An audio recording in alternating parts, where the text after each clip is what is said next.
Reading from Genesis 11 today, verse 1 to 9. Now the whole earth had one language and the same words. And as people migrated from the east, they found a plain in the land of Shinar and settled there. And they said to one another, "Come, let us make bricks and burn them thoroughly." And they had bricks for stone and bitumen for mortar. And then they said, "Come, let us build ourselves a city and a tower with its top in the heavens.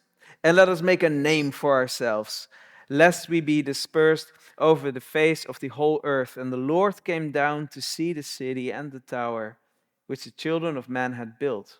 And the Lord said, "Behold, they are one people, and they have all one language.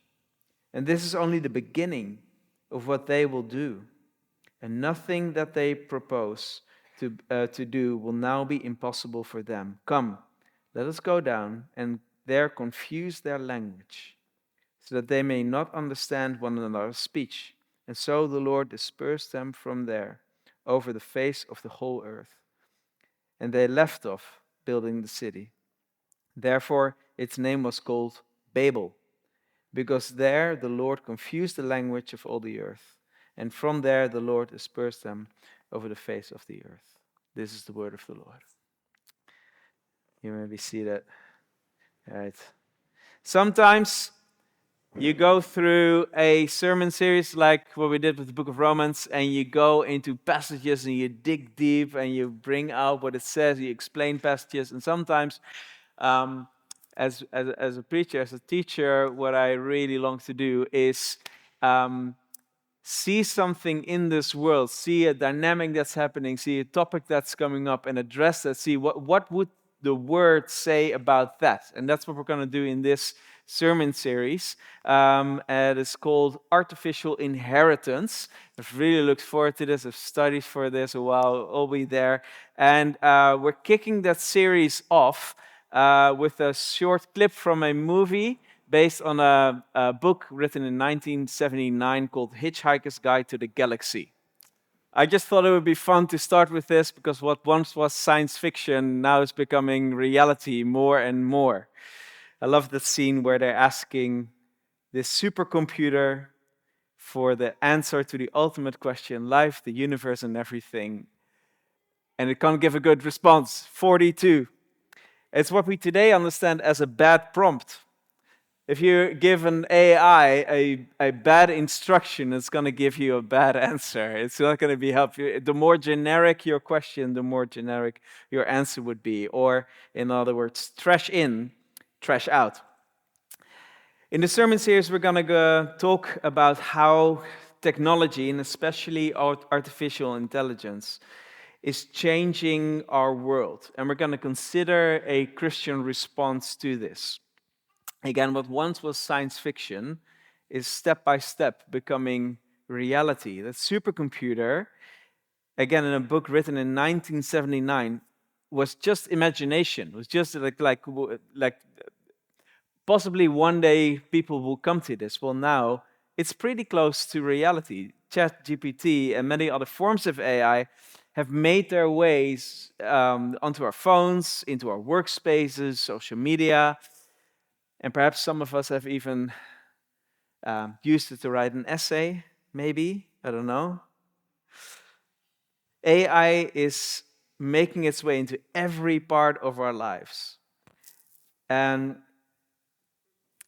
what we've seen so far is only the beginning. So what experts say about this is that if artificial intelligence doesn't develop any further than what it is today, which is very unlikely, it will still change the world as we know it forever. All of us, in one way or another, have been and will continue to be impacted by this AI revolution. And so I think it's about time that we talk about it. AI is not only changing the way that we live, I think over time it will really also change the way that people see the world, the way that we see ourselves, the way that we see each other, and how we see the future. And so this is where it begins to really collide with theology as well. The reason I started this teaching series with the story of the Tower of Babel is because it kind of points to the human desire to improve life, to improve this world on our own terms. We'll get deeper into that story later. You have to be patient with me in exploring that Bible passage a little bit more. But what I want to suggest is that the Tower of Babel is a really early example of a bad prompt as well. Humans kind of set out to build a tower reaching to the heavens. They want to make a name for themselves, but it ends in chaos and in confusion. The bad motivation behind this endeavor results in a confusing outcome. Trash in, and there's trash out.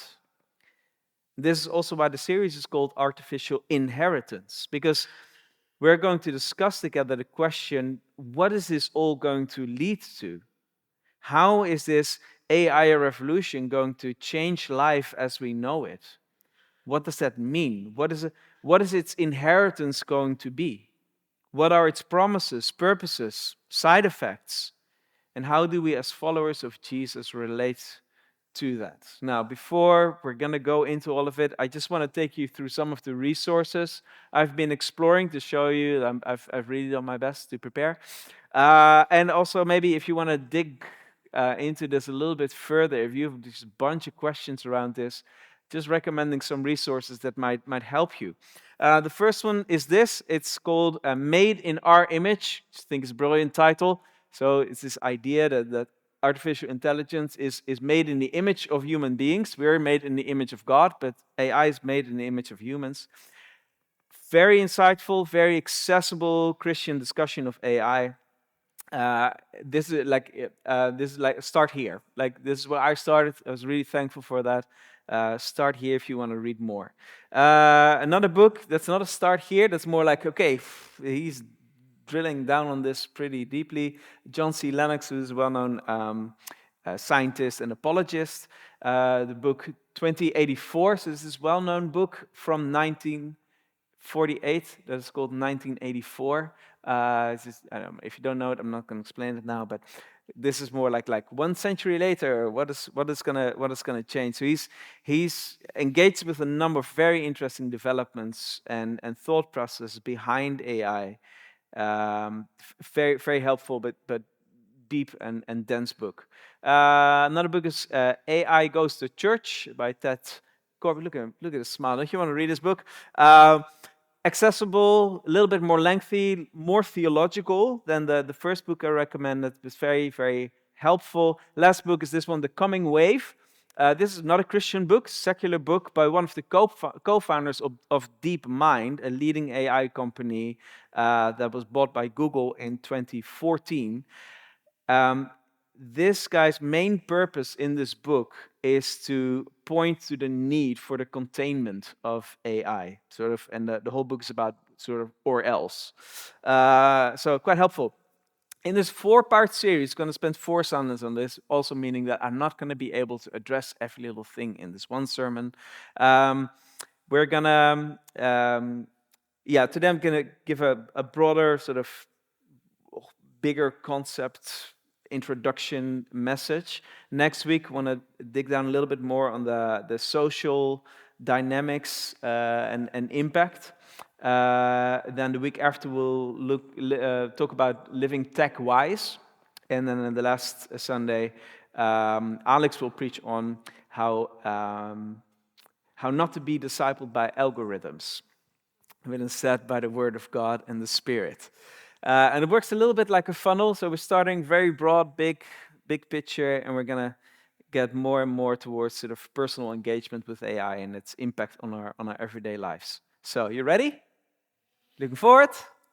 You curious? Wonder what's coming next? Yeah, good. My heart is that we go out just better informed and better equipped about what it looks like to follow Jesus in our everyday lives as our world is rapidly changing. And whether we like it or not, agree with it or not, artificial intelligence already has and is going to have more and more impact on our everyday lives. So let's talk about it. Let's look at it. AI is not just the newest technological developments that humans have come up with. There's a little bit more going on. So you could look like back into history, like, oh, at one point they started using horses in farming and had a huge impact, and they're wondering about job loss, but actually it really helped wealth and everything.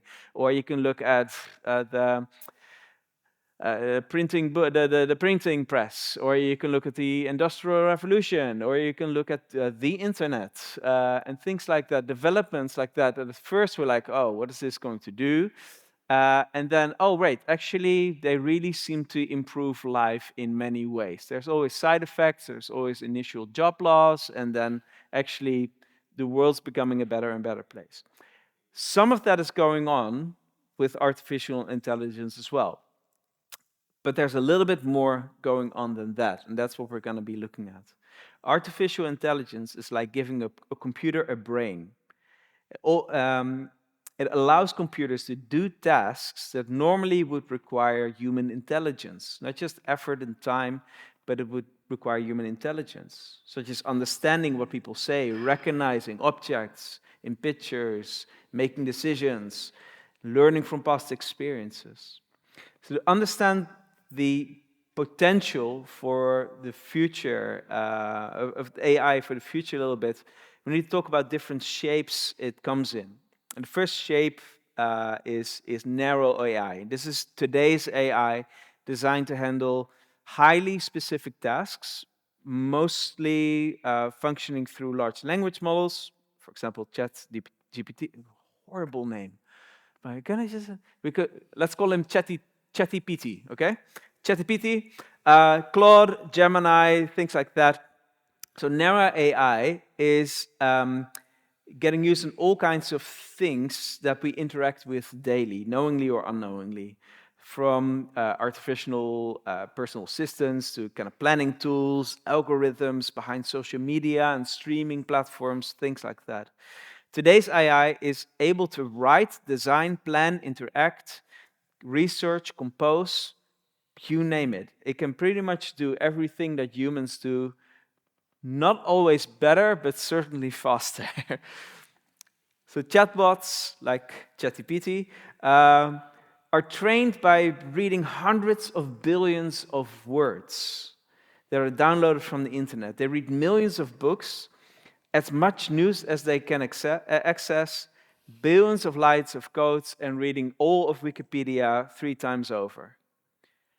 ChatGPT is able to do more than just an advanced Google search on a certain topic. It is also able to interact with you, respond to you, and you feel like you're connecting with another human being. Then there's general AI or AGI, and that is tomorrow's AI. It's the next logical step in this technological evolution, where systems can perform a broad array of cognitive human tasks. So this is what companies are investing their energy in, their money in, their resources in, because they can smell the potential. This is also where the self-learning capacity of AI comes in. So narrow AI can only do what it's programmed to do and within certain parameters, but AGI would have the ability to perform new tasks outside of its original context, so without human intervention. So in the very near future, your chatbot is not only able to pick up that you are feeling down and that you're a little bit sad, it might also decide by itself to order you some Ben and Jerry's, which is not the worst thing that could happen, I guess. But then there's another step, and that is super AI. At the moment, just a theoretical future stage, not within reach, not happening anytime soon, but who knows? Where intelligence really surpasses human capability. It's able to exist without the need of human intervention and oversight, and futurists hypothesize that machines in this stage will also be self-aware. So in this future, humans are no longer the most powerful and intelligent beings on the planet, but instead machines are. It's kind of a scary future. So this guy Mustafa Sulaiman in the coming age, no, what does it say? Coming wave. says this: I believe this coming wave of technology is bringing human history to a turning point in if containing it is possible, the consequences for our if containing it is impossible, the consequences for our species are dramatic and potentially dire. So this is a guy who was like with his nose in the first like AI that was self-learning, right?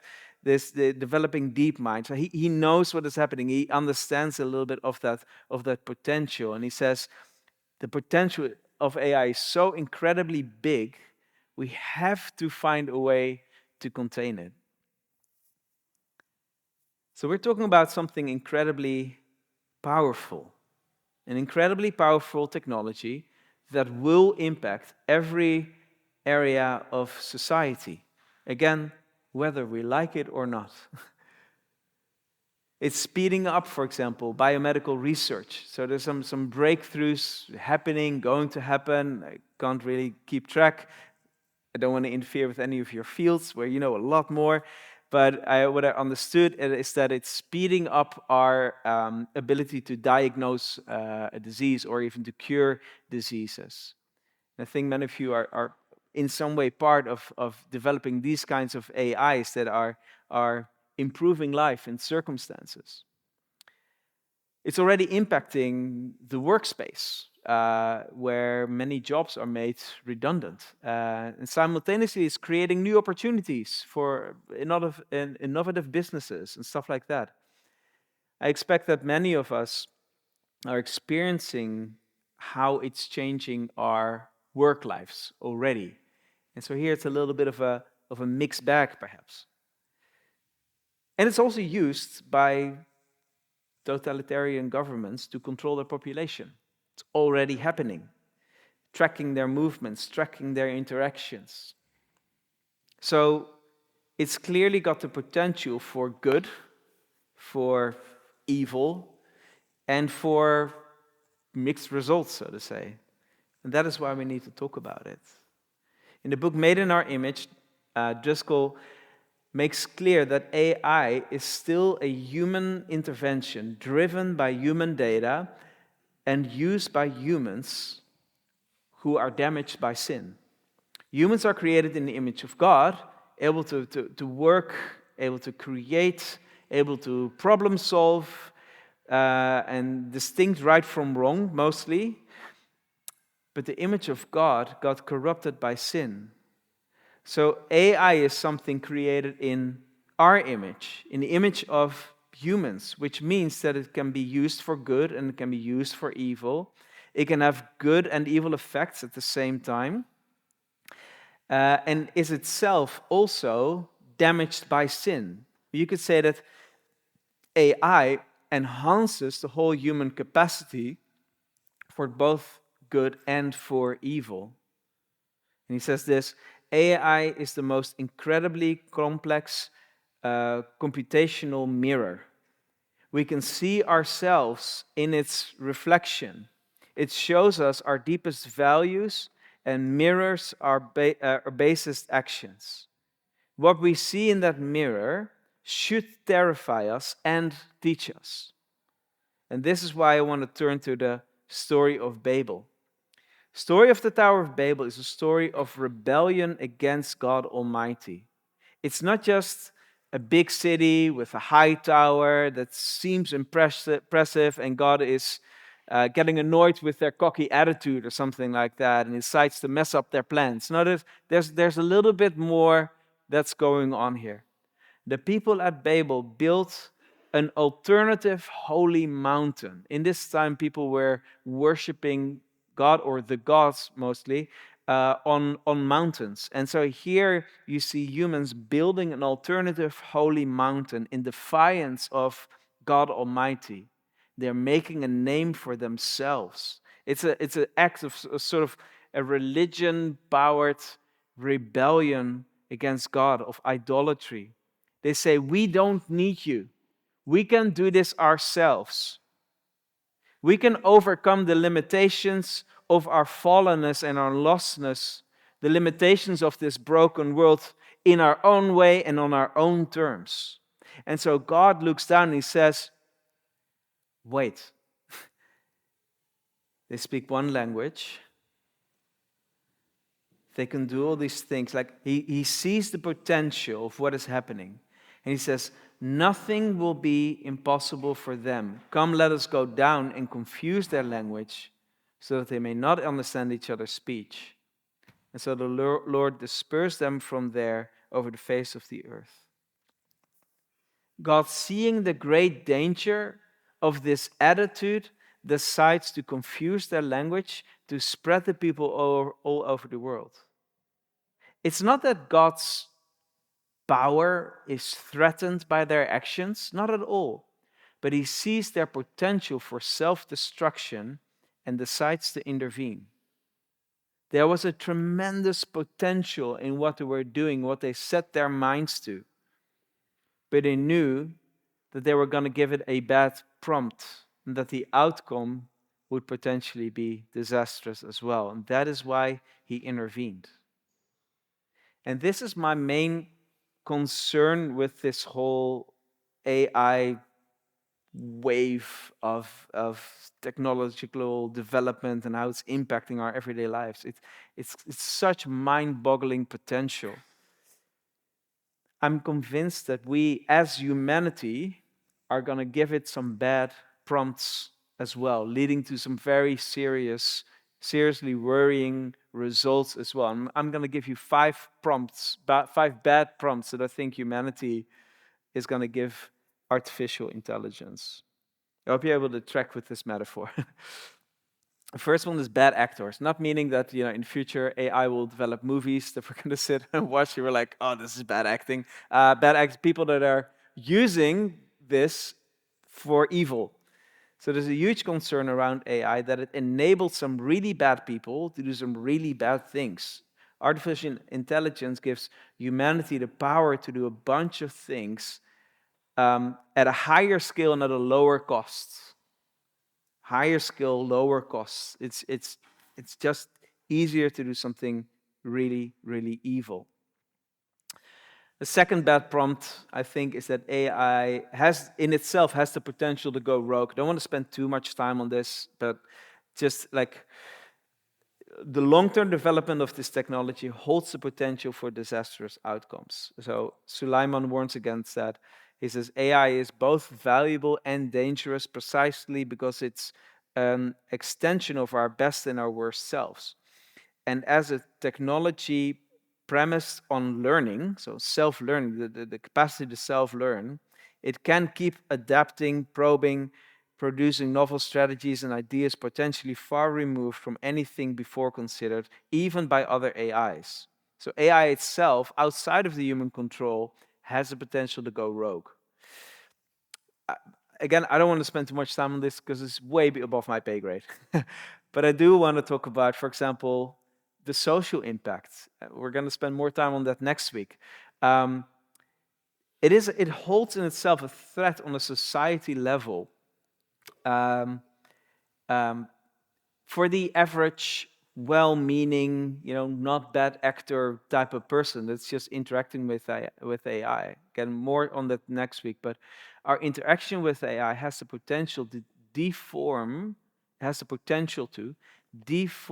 our connection with other human beings and corrupt our capacity, our expectations, and functioning in authentic relationships.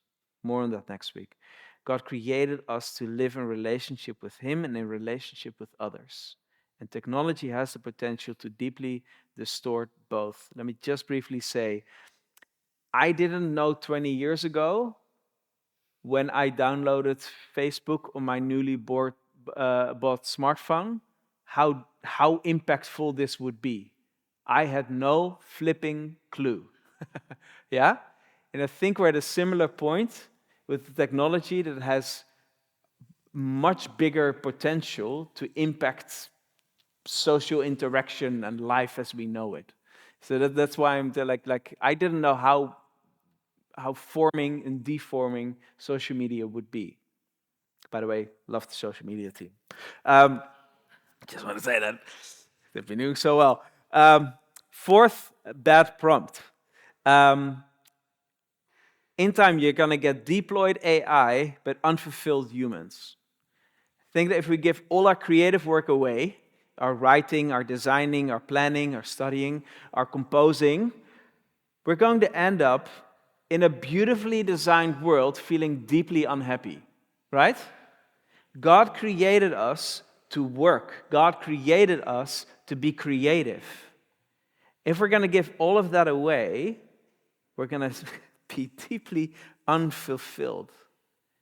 If we give this away for an artificially designed, beautiful, perfect result, we'll end up in a beautifully designed dystopian world of meaninglessness.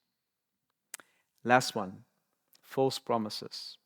I simply don't believe that AI and technological developments are going to deliver on their promises because humans cannot save themselves, only God can. So that's what I'll give the rest of this talk to. AI and other technologies, in a way, promising us a future of improving life conditions. So Driscoll says this: artificial intelligence, perhaps more than any other technology ever invented, is the focal point for the heavenly hopes and dreams of the scientifically inclined.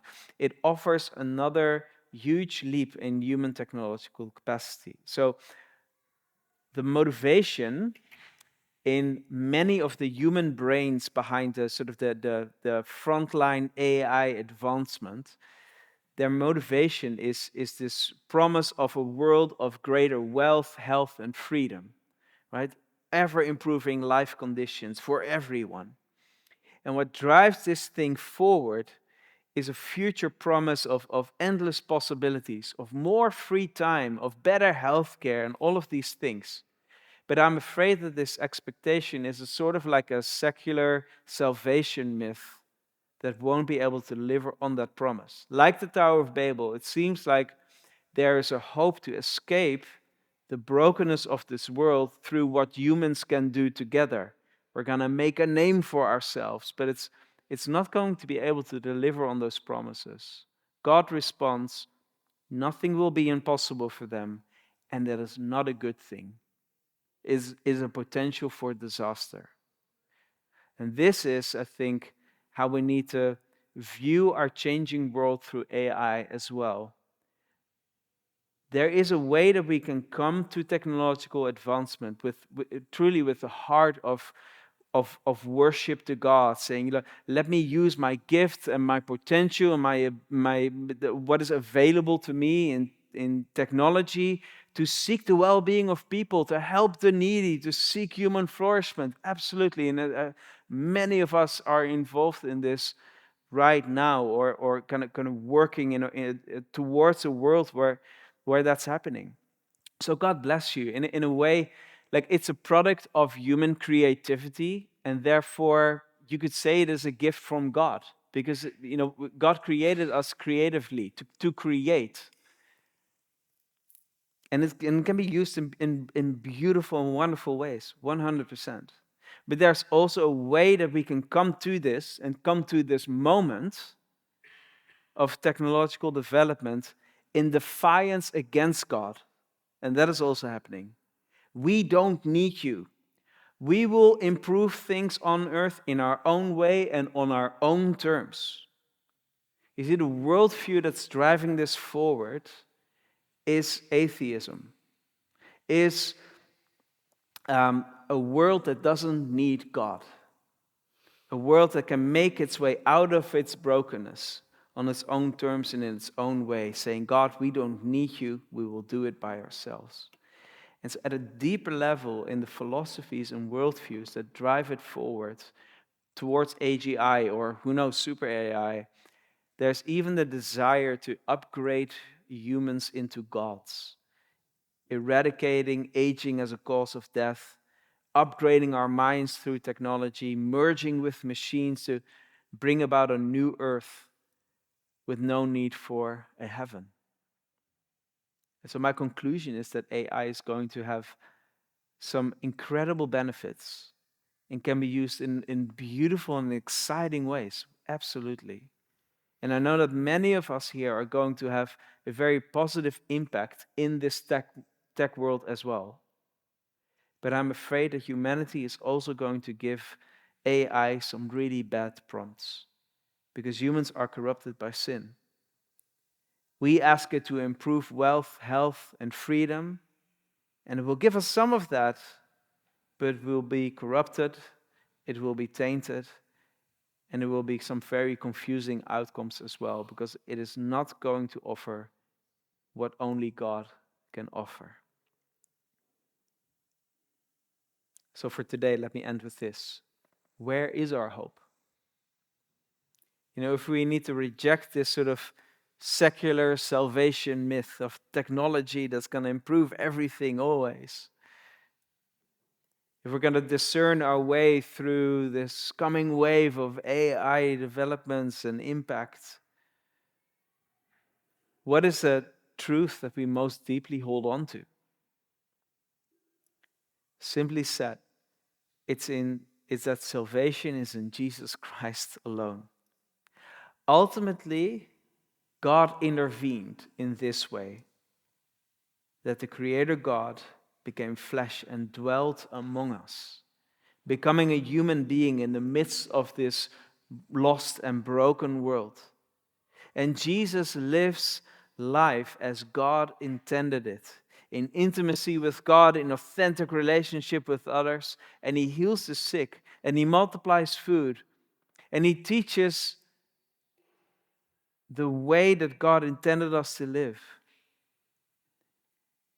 to find our fulfillment in him, but also being able to walk through suffering, the suffering of this broken world, in faithfulness. And he took our sin upon himself when he died on the cross, conquering over sin and over death and over the devil, and was raised on the third day to life, never to die again. And in this way, he opened the door for us to live a new life in God's way as well, and live eternally with him when he returns to make all things new. This is the hope we have. This is the story of salvation that has become our story. And this is the good news we have for an anxious world asking a supercomputer for the meaning of life, the universe, and everything. Amen.